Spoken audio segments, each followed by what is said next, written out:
सभी दर्शकों को मेरा नमस्कार।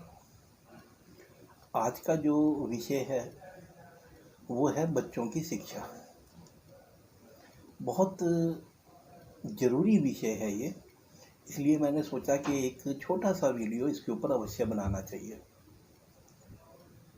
क्या कारण है कि बच्चे पढ़ाई में मन नहीं लगाते हैं? यदि मैं ज्योतिष के द्वारा आपको समझाने का प्रयास करूं, तो हमारे हाथ में कुछ सिंबल होते हैं। वो सिंबल होने से बच्चे का जो है पढ़ाई में मन नहीं लगता। जैसे ये हमारा अंगूठा है। अंगूठे की टोटल लंबाई जो होती है वो ऊपर का हिस्सा जो है 40% होना चाहिए, नीचे का यहाँ लाइन तक 60% होना चाहिए। यदि ये हिस्सा छोटा हो गया, मान लीजिए 30 रह गया, नीचे का 70 हो गया, तो उस सूरत में क्या होता है कि बच्चे का आत्मविश्वास कम हो जाता है। अंगूठे का ऊपर का हिस्सा छोटा होना कॉन्फिडेंस को लो कर देता है। तो ऐसे में बच्चे के मन में एक डर बैठता है कि मुझसे नहीं होगा। एक कारण ये है। दूसरा कारण होता है यही हिस्से का ज़्यादा बड़ा हो जाना। मान लीजिए ऊपर का हिस्सा बड़ा हो गया, नीचे का छोटा रह गया, तो ये क्या करेगा, उसको ओवर कॉन्फिडेंस बना देगा। मुझे सब आता है, मैं सब जानता हूँ, मैं सब कर लूँगा। तो अधिक ओवर कॉन्फिडेंस होने से भी बच्चा पढ़ाई में थोड़ा पिछड़ जाता है। तीसरा कारण होता है बच्चे के हाथ का बहुत ज़्यादा सॉफ्ट हो जाना। आप ऐसे दबा के देखिए, यदि बच्चे का हाथ सॉफ्ट है तो वो क्या करेगा, बच्चे को लेजी बना देगा, आलसी बना देगा। आलस है तो फिर अधिक मेहनत नहीं करते हैं बच्चे।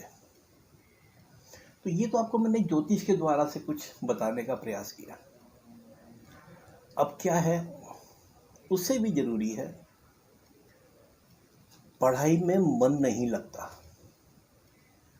क्यों? खेल कूद में मज़ा आता है, मोबाइल चलाने में मज़ा आता है, यार दोस्तों के साथ गप्पे करने में मज़ा आता है, पर पढ़ाई में मन नहीं लगता। अब यहाँ ये प्रश्न है कि हम क्या करें जिससे कि बच्चों का पढ़ाई में मन लगे। तो सबसे पहले तो मैं अपने कई वीडियो में बोलता हूँ, संसार में 2 शब्द हैं, मैं हूँ। इसके बीच में आप कुछ भी लगा सकते हो। मैं मेहनती हूँ, मैं धनी हूँ, मैं स्वस्थ हूँ। तो यदि बच्चा हर रोज इस वाक्य को दोहराए कि मैं पढ़ने में अच्छा हूँ, मैं पढ़ने में अच्छा हूँ, मैं अच्छा कर सकता हूँ, तो इससे क्या होता है, धीरे धीरे जो हमारा ये सबकॉन्शियस माइंड है उसके अंदर वो बात स्टोर होनी शुरू हो जाती है कि आई कैन डू, मैं कर सकता हूँ। आपको मेरी बात ये बड़ी अजीब सी लग रही होगी, पर ये सत्य है। देखिए, दिमाग के पास कोई आँख नहीं है। जहाँ दिमाग में आपने ये स्टोर करके रखा हुआ है कि मैं नहीं पढ़ सकता, मुझसे नहीं होगा, जब आप दिमाग में ये डालना शुरू कर देंगे कि मैं कर सकता हूँ, मैं कर सकता हूँ, मैं कर सकता हूँ, तो कुछ ही दिनों में अपने आप उसको हौसला आना शुरू हो जाएगा, वो अच्छा पढ़ना शुरू कर देगा। छोटा सा प्रयास है। नंबर 2, जब हम रात को सोने के लिए बिस्तर में जाते हैं या बच्चे सोने के लिए जाते हैं, वो एक समय ऐसा होता है कि उस समय हम जो सोचते हैं वही चीज़ हमारे दिमाग में पूरी रात चलती रहती है।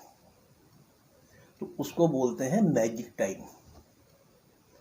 मैजिक टाइम में आप जो सोच के सोओगे वही आपके दिमाग में सुबह तक रहेगा।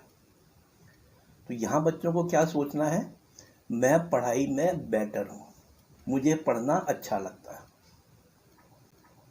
इतना सा सरल उपाय है, ये 2 उपाय आप अवश्य करवाइए। कुछ छोटे छोटे उपाय मैं आपको और बता रहा हूँ। यदि बच्चे अधिक छोटे हैं तो उनके पैरों के नीचे वाले हिस्से में, जिसको हम तलुआ बोलते हैं, उसमें तिल का तेल का मालिश करिए सोते हुए। तिल का तेल का मालिश करने से बच्चे का दिमाग डेवलप होता है। दूसरा उपाय, जो हमारी नॉर्थ की दिशा है, इस दिशा को हम लोग ज्ञान की दिशा मानते हैं। यदि बच्चा पढ़ते हुए अपनी मेज कुर्सी को इस तरीके से सेट करे कि पढ़ते हुए उसका फेस नॉर्थ की तरफ हो, उससे भी जल्दी याद होता है। नंबर 3, बच्चा मोबाइल खेल के हटा है, टीवी देख के हटा है, तुरंत पढ़ने के लिए मत बिठाइए। पहले उसको बोलिए रिलैक्स करे 2-4-5 मिनट, उसके बाद कम से कम 10 बार लॉन्ग ब्रीथिंग करेगा। जैसे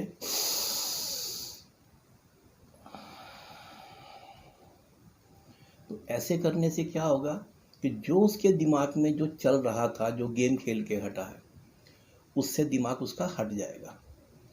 फिर जो वो याद करेगा उसको जल्दी याद होगा। नंबर 4, कोई भी हरे कलर की सीनरी, जिस तरफ बच्चा मुंह करके पढ़ता है, उस दीवार के ऊपर आप हरे रंग की सीनरी लगाइए। उससे क्या है, हरा रंग जो है वो सीधा उसका प्रभाव मस्तिष्क के ऊपर पड़ता है। हरे रंग को देखने से भी बच्चे का दिमाग तेज होता है। और सबसे आसान तरीका ये है कि बच्चा जब पढ़ने बैठे तो उसको बोलो, अपने मन ही मन और मस्तिष्क में ये सोचे कि पढ़ने में मज़ा आता है, ये बोरियत नहीं है, इसमें मज़ा आता है, आज मुझे कुछ नया जानने को मिलेगा, नया सीखने को मिलेगा। और जब बच्चा स्कूल जाता है तो भी घर से यही बात दिमाग में डाल के निकले कि आज स्कूल जाने में बहुत कुछ नया सीखने को, नया जानने को मिलेगा। तो ये छोटे छोटे से उपाय हैं। यदि आप अपने बच्चों से ये उपाय करवाते हैं तो आप खुद देखेंगे कि उनमें कितना बड़ा बदलाव आएगा। इसी प्रकार का जो अगला वीडियो रहेगा किसी नए सब्जेक्ट के ऊपर रहेगा। तो फिर आज के लिए इतना ही। नमस्कार।